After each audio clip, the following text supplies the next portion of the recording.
Today I'm going to show you how to set up Zendesk live chat. So let's get going. Alright, so the first thing you want to go ahead and do is log into your Zendesk account, of course. You'll find yourself right over here, maybe on this page, the home page, where you'll see all your tickets. And if you want to go ahead, you can open one of these tickets. So let's say we're opening this ticket over here, and you can actually reply right over here. So that'll be your email. But if you want to do live chat, you're going to go up to the top right hand side. You'll see the 4-block icon.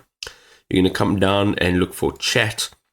And depending on what payment plan you're on, you are going to have this opened up over here. It will show you what plan you're on. If you are signed up with a premium plan, then you'll be able to set your live desk right over here.